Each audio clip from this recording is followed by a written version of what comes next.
New year message of Rev Oxberg. যিশু যখন এই পৃথিবীতে এসেছিলেন, তিনি কোনো তত্ত্ব হিসেবে আসেননি। তিনি বাস্তব শরীর নিয়ে এসেছিলেন।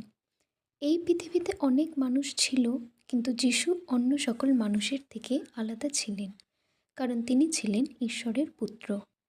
যখন দরিদ্র মানুষ যিশুর সঙ্গে সাক্ষাৎ করেছিল, তাদের আর কোনো অভাব থাকেনি। তিনি তাদের প্রয়োজনীয় জিনিস দিয়েছিলেন। তার হৃদয়ে বিশ্বাস ছিলেন, আর সেই কারণে যিশু তাদের শক্তি হয়ে উঠেছিলেন। ব্যবস্থা কেবল একটি আচার হয়ে যায়, কিন্তু বিশ্বাস জীবন্ত এবং কার্যকর। ধরা যাক, কেউ বলল, আমি তোমাকে ভালোবাসি, আমি তোমাকে বিয়ে করব। যদি সে কথা বিশ্বাস করা হয়, এত সুন্দর একজন মানুষ আমাকে বিয়ে করতে চায়, তাহলে আনন্দ আসে, আর সেটাই বাস্তব হয়ে যায়। কিন্তু একই কথা যদি বিশ্বাস না করা হয়, তবে বলা হয়, এটা কীরকম মজা, আমি তোমাকে বিয়ে করতে পারি না, তখন সব শেষ হয়ে যায়। আমরা যে কোনো পরিস্থিতির মুখোমুখি হই না কেন, যদি বিশ্বাস থাকে, সেই বিষয় ইতিমধ্যেই আমাদের হৃদয়ে প্রবেশ করে যায়। কিন্তু যদি বিশ্বাস না থাকে, তাহলে যত বড়ই পরিস্থিতি দেওয়া হোক না কেন, তা কিছুই হয় না। আজকের দিনে অনেক মিথ্যেবাদী মানুষ আছে, যারা সেই কারণে মানুষ বিশ্বাস হারিয়ে ফেলে। এর ফলস্বরূপ ভাইয়ে ভাইয়ে, স্বামী স্ত্রীর মধ্যে, বন্ধুদের মধ্যে অনেক হৃদয়ে ক্ষত তৈরি হয়। যদি কেউ কোনো কথা বলে এবং আমরা সেটিকে বিশ্বাস করি, তাহলে আমি ইতিমধ্যেই মনে মনে একটি গাড়ি পেয়েছি, একটি ভালো বাড়ি পেয়েছি, ভালো বন্ধু পেয়েছি, ভালো পরিবার পেয়েছি, কিন্তু বিশ্বাস ছাড়া এসব কিছু পাওয়া যায় না। যিশুর এই পৃথিবীতে আগমনের একটি মহান অর্থ রয়েছে। তিনি ঈশ্বরের দ্বারা প্রেরিত হয়ে এসেছিলেন আমাদের নোংরা পাপ থেকে উদ্ধার করার জন্য। যে ব্যক্তি যিশুকে বিশ্বাস করে, সে বলে, আহ, যিশু এসেছেন, এখন আমি সম্পূর্ণভাবে রক্ষা পেয়েছি। তিনি আমাকে পবিত্র করবেন, তিনি আমাকে আশীর্বাদ করবেন, তিনি আমাকে সুন্দর করে তুলবেন। এই বিশ্বাসই তার মধ্যে জন্ম নেয়। কিন্তু যদি বিশ্বাস না থাকে, তাহলে মানুষ বলে, আহ, এসব ভালো লাগে না, সবই বিরক্তকর। এইভাবে সব শেষ হয়ে যায়। এই কারণেই স্বামী স্ত্রীর মধ্যে, বন্ধুবান্ধবদের মধ্যে, পরিবারের মধ্যে বিশ্বাস থাকা অত্যন্ত গুরুত্বপূর্ণ। আমরা যাই শুনি না কেন, বিশ্বাস না থাকলে তা ফাঁকা কথা। কিন্তু যদি বিশ্বাস থাকে, তাহলে যদিও ধরা না হয়, তবুও মনে মনে যেন ধরা হয়েছে। হৃদয়ে আনন্দ আসে এবং একটি নতুন জীবন শুরু হয়। আজ অনেক মানুষ মিথ্যে বলে আর তাদের অন্যদের বিশ্বাস ভাঙে, কিন্তু যারা সত্যিবাদী, তারা যে কোনো কথা শুনলে বলতে পারে, এটা আমাদের কাছেই আসছে, এবং আনন্দ ও সুখ পায়।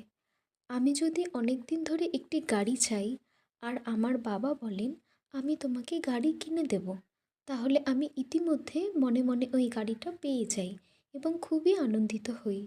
কিন্তু যদি আমি বলি, আমার বাবা সব সময় মিথ্যে বলেন, তিনি কিভাবে গাড়ি কিনে দেবেন, গাড়ি দিলেও আমি তো চালাতেই পারি না, তাহলে সেই প্রতিশ্রুতির কিছুই হয়ে থাকে না। বিশ্বাসী আমাদের হৃদয়ে সব কিছুকে জীবন্ত করে। অবিশ্বাসী মানুষকে যত কিছুই দেওয়া হোক, তা তার নিজের হয় না, আর তাই সেই দুঃখের মধ্যেই বাঁচে। এই কারণে বাইবেল বলে, বিশ্বাস হলো প্রত্যাশিত বিষয়গুলির বাস্তবতা। বিশ্বাস থাকলে সেগুলো বাস্তব হয়ে ওঠে। বিশ্বাস না থাকলে যত সুন্দরী কথাই হোক, তা কেবল একটি রসিকতা হয়ে যায় এবং হৃদয়ে আহত হয়। বন্ধুদের মধ্যে, বাবা ও ছেলের মধ্যে, স্বামী স্ত্রীর মধ্যেই একই কথা প্রযোজ্য। বিশ্বাস থাকলে কথা শোনার মুহূর্তেই সেটি আমার হয়ে যায়, কিন্তু বিশ্বাস না থাকলে যতই পরিশ্রুতি দেওয়া হোক, তা বাতাসে উড়ে যাওয়ার কথার মতো হয়ে যায়। এই কারণেই প্রতিবেশী, বন্ধু এবং সকল মানুষের মধ্যে বিশ্বাস থাকা অত্যন্ত গুরুত্বপূর্ণ।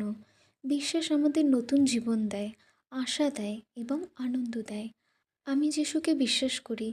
পবিত্র আত্মা ও যিশু অনেক কিছু প্রতিশ্রুতি দিয়েছেন এবং ভবিষ্যদ্বাণী করেছেন। সব কিছু এখন সম্পূর্ণ হয়নি, কিন্তু আমি বিশ্বাস করি সবই পূর্ণ হবে। আমি ইতিমধ্যে বিশ্বাস করি যেন সব কিছু আমার হয়ে গেছে। এই কারণেই আমি আমার মধ্যে আনন্দ, সুখ এবং পরিতৃপ্তি রয়েছে। বিশ্বাস হলো প্রত্যাশিত বিষয়গুলির বাস্তবতা। হিব্রিয় 11 অধ্যায়ে 1 পদে যেমন লেখা আছে, বিশ্বাস হলো প্রত্যাশিত বিষয়গুলির বাস্তবতা এবং অদৃশ্য বিষয়গুলোর প্রমাণ। এই কারণে বন্ধুদের মধ্যে, পরিবারের মধ্যে, প্রতিবেশীর মধ্যে বিশ্বাস প্রয়োজন। আমরা একে অপরকে বিশ্বাস করুন এবং বিশ্বাসের ফলে আনন্দ করুন।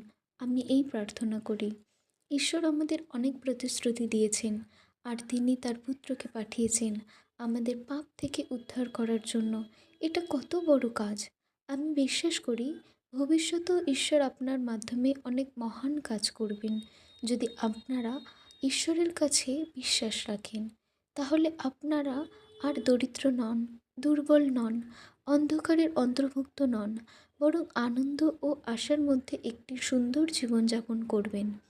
আমি প্রার্থনা করি ঈশ্বরের আশীর্বাদ আপনাদের সকলের উপর বর্ষিত হোক এবং ঈশ্বরের সমস্ত প্রতিশ্রুতি নিয়ে আপনারা আনন্দের সঙ্গে জীবনযাপন করুন। পবিত্র ঈশ্বর পিতার কাছে আমরা কৃতজ্ঞ। তিনি সর্বশক্তিমান, তিনি জীবিত এবং তিনি আমাদের ভালোভাবে জানেন। ঈশ্বরের বিশ্বাস না থাকলে কিছুই পাওয়া যায় না। বাইবেলে ঈশ্বরের অনেক প্রতিশ্রুতি রয়েছে, আর যে বিশ্বাস করে সেগুলো একে একে নিজের করে নেয় এবং সুখী ও আনন্দময় জীবনযাপন করে। আমি ছোটবেলা থেকে বড় হতে হতে খারাপ বন্ধুদের সঙ্গে মিশেছি, চুরি করে আপেল খেয়েছি, কাকি ফল তুলেছি, অনেক খারাপ কাজ করেছি। আমি জানতাম এগুলো পাপ, কিন্তু যেদিন আমি বুঝতে পারলাম যিশু আমার পাপের জন্য ক্রুশে বিদ্ধ হয়ে প্রাণ দিয়েছেন এবং আমার সমস্ত পাপ ক্ষমা করেছেন, সেদিন আমি ভীষণ আনন্দিত হয়েছিলাম। সেই দিন থেকেই আমি যিশুকে বিশ্বাস করি, আর তিনি আমার হৃদয়ে শান্তি ও আনন্দ দিয়েছেন, যার মাধ্যমে আমি সত্যি অনেক মানুষের থেকে বেশি সুখী হতে পেরেছি। আমি প্রার্থনা করি এখানে উপস্থিত সকলেই যিশুকে বিশ্বাস করুন, ঈশ্বরে বিশ্বাস করুন এবং ঈশ্বরে যে সমস্ত প্রতিশ্রুতি দিয়েছেন তা হৃদয়ে গ্রহণ করুন। হয়তো আপনার হাতে কিছুই নেই, কিন্তু আপনার হৃদয়ে ঈশ্বরের দেওয়া উপহারে পূর্ণ হোক।